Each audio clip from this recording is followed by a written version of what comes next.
அனைவருக்கும் வணக்கம். இன்றைக்கி நம்ம வராகி அம்மனுடைய ஸ்பெஷல் பற்றி பார்க்க போகிறோம். அதாவது யார் யார் வராகி வழிபாடு செய்யலாம், எப்போ வராகி அம்மன் வழிபாடு செஞ்சால் நமக்கு பாசிட்டிவான விஷயங்கள் கிடைக்கும் அப்படின்றது நம்ம தெரிஞ்சுக்க போகிறோம். வராகி அம்மன்றது பொதுவாக எல்லாருக்கும் தெரிஞ்ச விஷயம். பஞ்சமி திதின்றது அவங்களுக்கு ரொம்பவும் பிடிச்ச திதி. அப்போது எந்த ஜாதகர் வராகி அம்மன் வழிபாடு செய்யலாம் அப்படின்னாக்கா, பஞ்சமி திதியில் பிறந்தவங்க நீங்கள் வராகி அம்மனை ஒரு வழிபாடு செஞ்சுட்டு வந்தீங்கன்னாக்கா உங்களுக்கு அதீத வெற்றியை ஏற்படுத்தி கொடுக்கும். நீங்கள் வளர்பிறையில் பஞ்சமியில் பிறந்தாலும் சரி, இல்லை தேய்பிறையில் பஞ்சமியில் பிறந்தாலும் சரி, உங்களுக்கு அதீத வெற்றியை ஏற்படுத்தி கொடுக்கக்கூடியவங்க வராகி அம்மன். மேலும் ஒருத்தருக்கு வாழ்க்கையில் நிறைய சக்ஸஸ் பண்ணணும், மிகப்பெரிய துறையில் வெற்றியை அனுபவிக்கணும் அப்படின்னு நினைக்கும்போது நீங்கள் ஒரு தொழிலையோ இல்லை வியாபாரத்தையோ இல்லை மற்ற விஷயங்களையோ நீங்கள் பஞ்சமி திதி அன்னைக்கு துவங்கி அன்னைக்கு வராகி அம்மனுக்கு ஒரு பூஜையை போட்டு முடிச்சுட்டு அதன் பிறகு நீங்கள் அந்த வேலையை துவங்க ஆரம்பிச்சிங்கனாக்கா உங்களுக்கு நிறைய பாசிட்டிவான விஷயத்தை கொடுக்கும். பொதுவாக பஞ்சமி திதின்றது திதிகளில் ஒரு நல்ல திதி, யோகமான திதியும் கூட.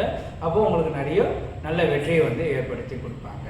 இந்த வராகி அம்மன் என்னென்ன விஷயத்துக்கு நீங்கள் வழிபாடு செஞ்சுக்கலாம் அப்படின்னு போது, எல்லா விஷயத்துக்கும் ஒரு காவல்காரியாக இருக்கக்கூடியவங்க. பொதுவாக காசியில் அவங்களுக்கு என்ன ஐதீகமாக சொல்லப்படுது அப்படின்னாக்கா, பகல் பொழுதுல காலபைரவர் பாதுகாப்பாகவும், இரவு பொழுதுல வராகி அம்மன் பாதுகாப்பாகவும் இருப்பாங்க அப்படின்றது.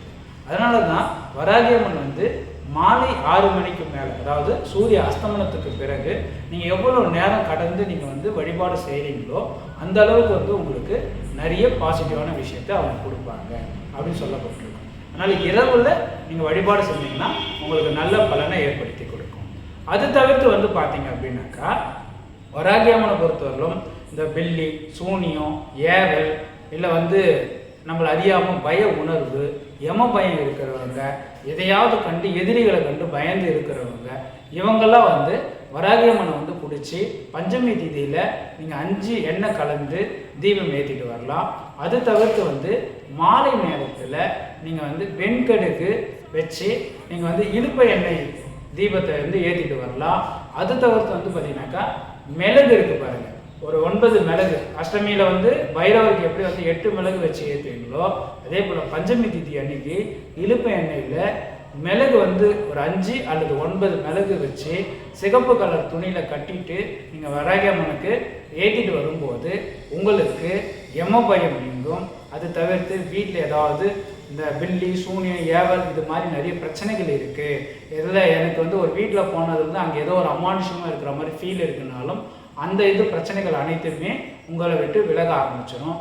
கடன் சம்பந்தமான பிரச்சனை இருக்கிறவங்கெல்லாம் நீங்கள் என்ன பண்ணலாம் அப்படின்னாக்கா, பஞ்சமி அன்னைக்கு மாலை நேரத்தில் ஒரு 6 மணிக்கு மேலே, என்ன கிழமையாக இருந்தாலும் பரவாயில்ல, அன்னைக்கு போயிட்டு வெண்கடுகு, நாய்க்கடுகு, நாயுருவி இது 3த்தையும் சம அளவு கலந்து சிகப்பு துணியில் கட்டிட்டு நீங்கள் தீபம் ஏற்றிட்டு வந்தீங்கனாலும் நீங்கள் அந்த பிரச்சனையிலேருந்து மேக்சிமம் விடுபட்டு இருப்பீங்க.